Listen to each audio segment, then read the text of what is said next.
Whenever you're about to act, to do anything, if you have any conflict at all, you can ask yourself the question, is what I'm about to say, is what I'm about to do going to bring me peace, more peace in my life, or is it going to bring a sense of turmoil? Is there going to be some struggle, some anxiety as a result of what I'm going to say or what I'm going to do? If the answer is peace, then it's your highest self. If the answer is turmoil, struggle, anxiety, stress, then the answer is your ego. So now you've identified, and now you know how to act. The way to act is with the way that will bring you peace. Even if it seems inconsistent, the way to act is the way that will bring you peace. The second thing to do is to start to learn to go beyond this restriction that you've experienced in the physical plane. The restrictions of the physical plane are many. Begin to say, I can transcend that. In your mind, begin to look at yourself as living in that physical plane, but that's not who you are. So figure out ways in your own consciousness to just get past all of these limitations that are a part of your body and your world. The third is, wherever you go, refuse to defend yourself to anyone or to anything on the earth plane. You don't have to defend yourself. You don't have to prove yourself. You can just quietly be an effective human being and not get yourself into that position where you're arguing with someone over the rightness of how you feel. Just let go of that. And the higher part of you is saying, I want peace. I want peace. It's always there. Keep that in mind. And finally, learn to surrender and to trust in that wisdom that created you. The act of surrendering is letting go, detaching yourself from all of the beliefs that you have, that it's important for you to be right and it's important for you to prove other people wrong and all of these kinds of things that keep you sort of in that restriction. Once you surrender and once you let go, you find yourself a whole lot freer in your life. To understand that you have a higher self and to know it and be aware of it is one thing, but to trust in it is quite something else. And the ways to put this principle into practice are, first of all, to keep in mind that you cannot go to a higher ground if you're hanging on to a lower level. That in order to get yourself to a higher place, a place of trust, you have to somehow recognize that all of the stuff that's going on in your life in a lower place is something you have to let go of. You have to trust that when you do let go, you're not going to be falling into the abyss. And I would recommend that you take a real rebellious attitude toward the philosophy which preaches that that you are not connected to the divine energy, that somehow this force that has many names is something that is outside of you, and you're not deserving of it. Until you know that you can trust in it, you can't use it and acknowledge it in your life. One of the things to do to practice this trust is to take the most serious problem that you have and turn it over to God. Affirm to yourself, I would like to show my trust in the divine force by simply turning my problems over to your divine hands. I can remember doing this with some of the things that I really struggled with at one time in my life, things that I just thought I couldn't get past. I remember going through relationship difficulties. I remember going through problems with drinking and things like this, where it just seemed like I wanted to get past it and I just didn't know quite what to do. I can remember times when I would be stuck in my writing and not sure whether I could, and I would just stop and I would just say, all right, I'm going to turn this over. I'm going to trust. I'm going to trust. I'm going to surrender. And this concept of surrender is very, very important. So when you do this, it's just that simple act of getting down on your knees and staying there on your knees and just say, okay, I'm going to turn this over to something that is higher within myself. And the ego seems to go away and the solution seems to be there for you. The presence of complete trust is evident in your life when you start to think and feel and do are all balanced and they're all in harmony. This is called congruence. If you're congruent, your thoughts and your feelings and your behavior are all in harmony. If you're incongruent, you have one thought about, gee, I'd like to be able to do this, but then you feel another way about it, and then you act in a completely different way. And this is the cause of most of the struggles in our life, and it's also the thing that impedes the free flow of the divine force into your life.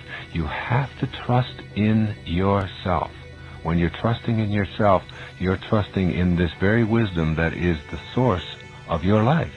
And when you are congruent within and are feeling congruent, you are also beginning to act congruent. So work on congruency and look at the areas in your life in which you feel yourself to be incongruent. What do I think about this, and how do I feel, and how do I act? And try to bring them into harmony, and you'll start accessing this trust this trust that is absolutely essential to the manifesting process. And of course, as always, you have to begin a meditation practice of contemplating the supreme principle which is beyond the pettiness of this world. And as you meditate and go within and you make conscious contact with God, God isn't something that you know about any longer. God is something that you know directly and personally. And once you have this direct conscious contact, this knowing, then trust is not anything that you'll ever have to work on again. In reading the aphorisms of Patanjali, he was talking, now you have to remember, we're talking about before the Middle Ages, which were called the Dark Ages. And here was Patanjali writing about the ability to be able to do absolutely miraculous things. The ability to be able to be in more than one place at the same time. The ability to be able to be in the presence of another human being and raise your energy to such a level that you could literally, by your presence alone, just heal that person. The ability to be able to transcend things like diseases. The ability to be able to have the gift of fish and loaves. To just live at such a level of consciousness that anything you placed your attention on instantaneously, you had the capacity and the power to be able to make that realization for you. The book is called How to Know God. Now, it's not called How to Know About God. It's not called How to Believe in God. It's called How to Know God. And how to know God means making conscious contact with God. It's the only way you can know anything. So here are the 5 aphorisms. The first is called, the central act of ignorance is false identification.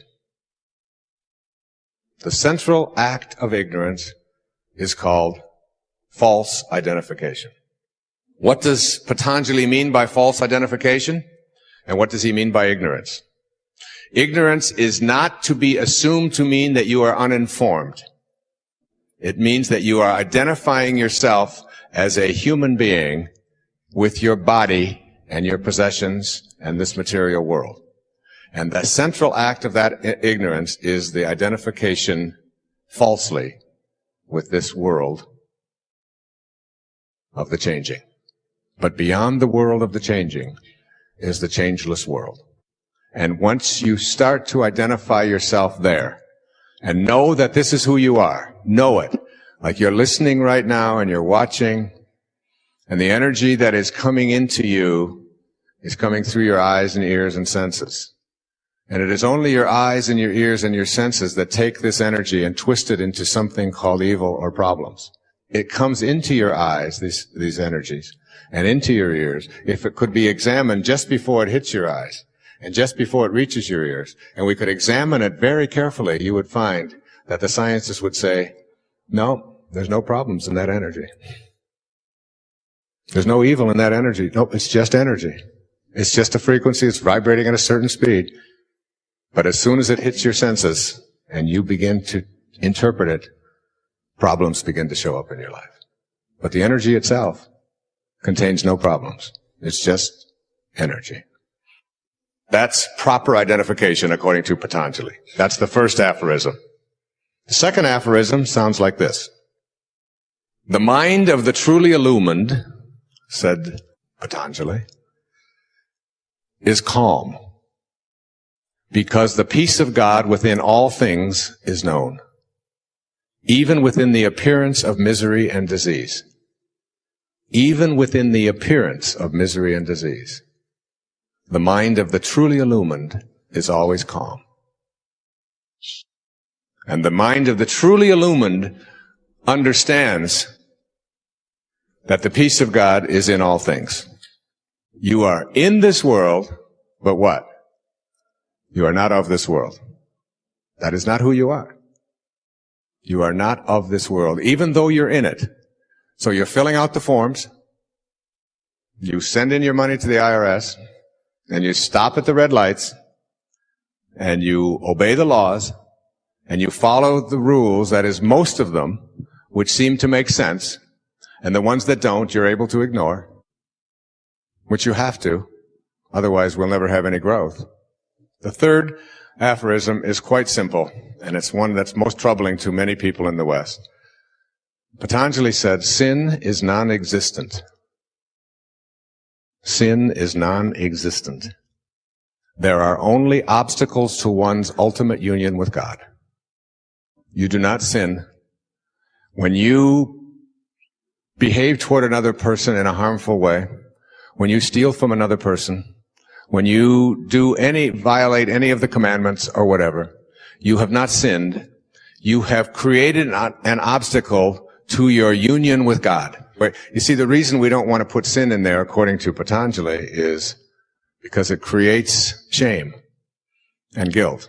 Shame computes the absolute lowest in whether you're going to be strong or weak in your life. Shame is the lowest frequency emotion that is possible. It only computes at 25 on a scale of 1 to 1,000.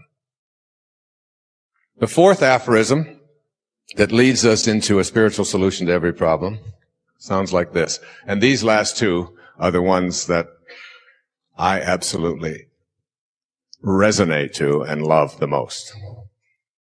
The person who is steadfast in his abstention from falsehood has the power to obtain for himself and others the fruits of good deeds without having to perform the deeds themselves.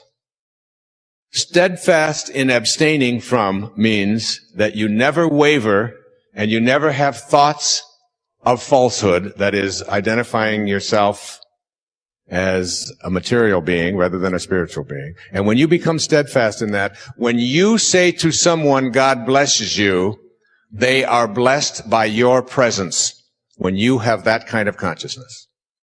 And you present yourself to someone and you are absolutely steadfast in abstention from falsehood. And in the presence of such a person, healing takes place. And blessing takes place.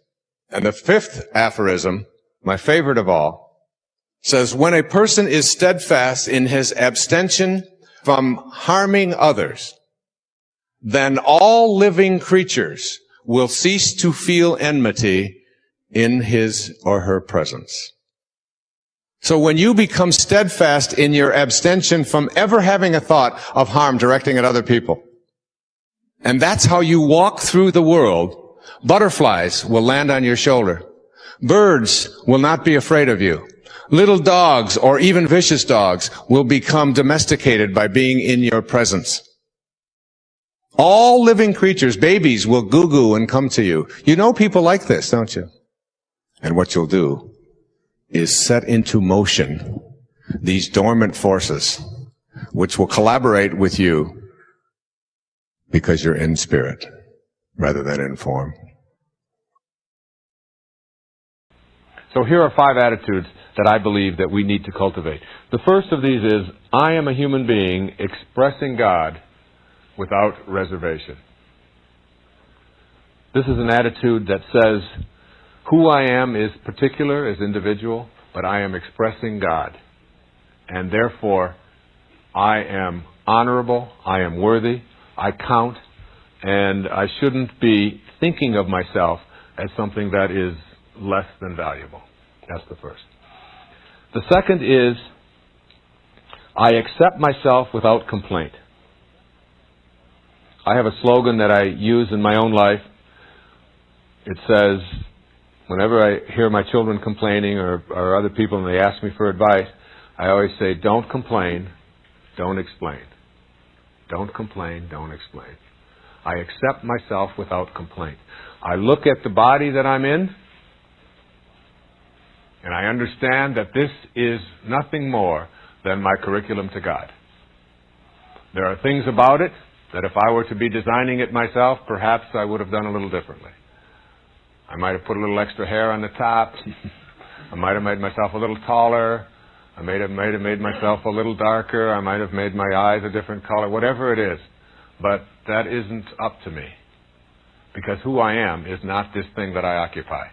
This is just a garage where I park my soul. And it doesn't matter. It is my curriculum to God. And whether it can see or can't see, whether it's in a wheelchair, whether it's 4'1" or 7'3", whether it's dark or white, whether it's living on the plains of the Kalahari, or whether it's living in New Guinea, or in Detroit, or Chicago, it doesn't make any difference. I accept myself without complaint. This is what I showed up in. And not only do I accept myself without complaint, but I accept life without complaining. And all of us have that choice, and we don't listen to that inner voice. That inner voice. I've often said that if prayer is you talking to God, then your intuition is God talking to you. And that intuition is something you want to listen to.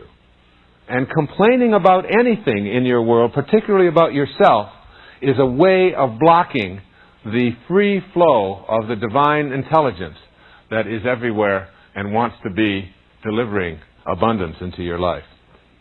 The third is, and this is a hard one for people, is I take full responsibility for my life. I take full responsibility for my life. You see, if you are disconnected or feel disconnected from the divine source, you cannot manifest. The separation is what keeps you from connecting. You can't align yourself. Not taking responsibility for your life and anything in it. And I get letters from people who feel that I shouldn't be saying this because people who have illnesses that they can't do anything about, they don't want to have to take responsibility for them. Or people who have been victims of abuse and things like this, don't want to take responsibility for them. Taking responsibility doesn't mean that you feel guilty about anything that has come your way. It means that I have attracted this into my life in some way that I don't understand. It has showed up in my life. And it's my life. And I want to be able to ensure that these things don't show up anymore. And also I want to be able to send them out of my life. But I can't do it if I don't assume a kind of responsibility for them. No guilt. And the fourth one is, I take on no guilt. If to feel worthy, you don't take on guilt.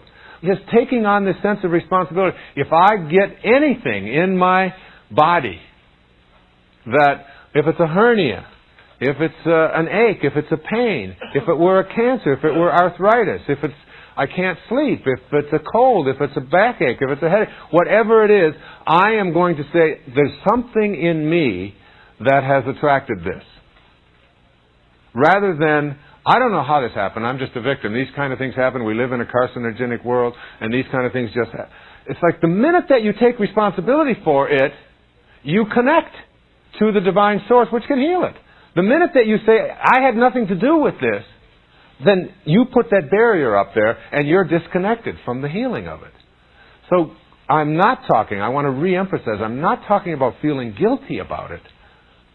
I'm talking about saying, it's here, I've experienced it, I can do something with it. I can either go back to that stage of being an athlete and being a warrior and say, it's all in my ego, or I can do something profound about it, which is to say I can teach and become a statesman and a spiritual being by teaching others how to avoid having this happen. It came to me for a reason. I don't have to understand it. But I take responsibility for it. No guilt. No abdicating the person who was responsible for it and saying, oh, it wasn't their fault. None of that. No removal of the punishment that the person deserves for that kind of conduct. None of that. Simply taking responsibility and saying, I now connect to whatever it is that's in my life. And I no longer am going to carry around the anguish and the guilt there, any place in my life. As soon as you do that, you honor your worthiness to receive the healing, to receive the abundance, to receive the love that might have been missing from your life.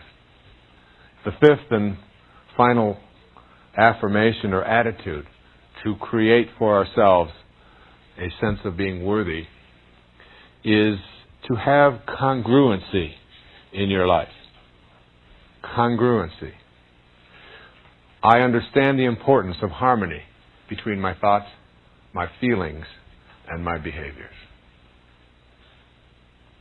Very often, most of the problems that we face as people come from our inability to have congruency or harmony exist between what I think, what I feel, and how I behave. I may think one thing, I may feel something else, and then behave in a different way. And to have a congruency is to honor your worthiness. Virtually all addictions come from an incongruency. I have a thought about one thing, I feel something else, and then I behave in a different way. And that incongruency is what keeps us from feeling worthy. You want the truth of who you believe you are to mesh with what you're projecting outward. If this is unsuccessful, you're aware of it, even if you opt to ignore it. The imbalance surfaces in your daily interactions, showing up in feelings of being upset, out of sorts, confused, and often misunderstood. My intentions are good, so why is it that no one else sees it this way? And I try to be a good employee, a good father, a good citizen, and a good husband, but I always seem to be misconstrued or misjudged. This results in a continual state of frustration and even anger. You need to make a decision to realign yourself on an energetic basis to get the scales balanced between your idealized self and your realized self, as perceived by the majority of people in your life. Restoring the balance through realignment. When you balance the way you want to be with the way you're being received, there's a distinctly pleasurable feeling of being in harmony with life. It's not that you're seeking approval or groveling for respect or love. It's more that you're in the world in a way that's congruent with your inner desires to be the kind of person you are. You accomplish this by first noticing when you're feeling misperceived, then determining if your words and actions match the truth of your inner thoughts. This alignment check will eventually and almost automatically give you a reading that compares what you're projecting outwardly with what you're inwardly wanting to express. Let's take a look at some of these indices. This alignment check calls for self-honesty along with a willingness to experience radical humility in the process. 1. I am a loving human being. If you both desire and believe this to be true about yourself, then you're 2/3 of the way toward being in balance on this principle. Your desire to be a loving person and at the same time your truth that you are a loving person leaves only the third element, how others perceive you. Here are some ways of being that are counterproductive to being perceived as a loving human being and create an imbalance. Having a strong position of hatred toward anyone or any group of people, you're out of balance. Violence in any form, including aggressive verbal outbursts, you're out of balance. Support for weapons designed to produce megadeath explosions, you're out of balance. You enjoy being entertained by films portraying hatred and killing, you're out of balance. Verbally belittling others' beliefs and insisting that your beliefs are superior, you're out of balance. Let your thoughts of love become the driving force behind your unloving behaviors. This is true alignment. Begin looking at the world as a vast mirror reflecting back to you exactly what you are. If you truly are a loving human being, the world will look like a loving place to you, and this will be how you'll be perceived. You will have restored balance, and consequently, there will be no discrepancy between how you see yourself and what the world is reflecting back to you. If the world continues to look like an unloving and unlivable place, I urge you to keep examining the kind of energy that you're projecting outward. 2. I am a kind human being. You cannot be kind to me and unkind to your waiter and be in balance. When you persistently extend arrogance outward in the direction of other people, even if you feel justified in your actions, that's how you're perceived and defined. You need to know that you're not coming across as a balanced, kind person. You may indeed exemplify kindness in how you treat your children and your grandmother, and even all of the children and all of the grandmothers of the world. But if you honk your horn in a red-faced anger at a slow-driving grandmother who's taking her grandchildren to school, then you're way, way, way out of balance. If you see yourself as desirous of being a kind person, then consciously spend time daily aligning your thoughts with your desire. The universe will cooperate, bringing you more and more of that same kindness. 3. I am a joyful, happy human being. In this category, your feelings are the measurement you need to pay attention to. In fact, they require your undivided attention. Do you feel happy and content, or are you easily outraged over the misconduct of others? Does your joy turn quickly to despair when you read the newspapers or listen to the news? Do people around you really think that you're a happy camper in your daily life? Do you regularly hear others telling you to lighten up or chill out and stop letting yourself get so worked up? These are clues indicating the balance or imbalance between how you see yourself and what you project to others. The alignment check for this principle involves noticing your feelings and your ability to sustain them, along with feedback from people you trust.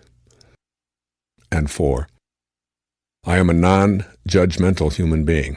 If you're truly non-judgmental, then it will be impossible for you to categorize or generalize individuals into groups such as old, Southern, uneducated, teeny boppers, belonging to red or blue states, conservatives, liberals, and so on.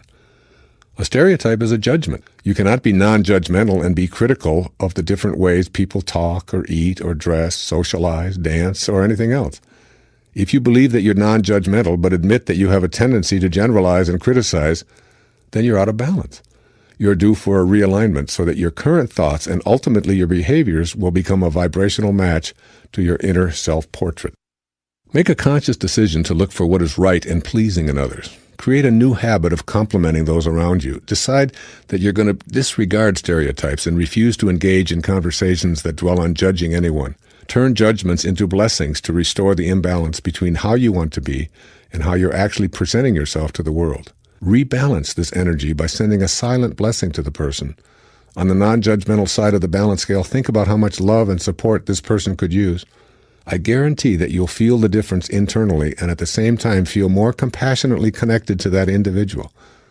The energy of non-judgment is totally balanced as opposed to the energy of contempt, pity, or some other negative option. Become aware of all of your behaviors and feelings. Then attempt to determine if they match your vision of yourself and if that self-image is what others see. You'll immediately feel discord when you discover imbalance, and that's when you can choose to change habits to match your desires and restore equilibrium to your life.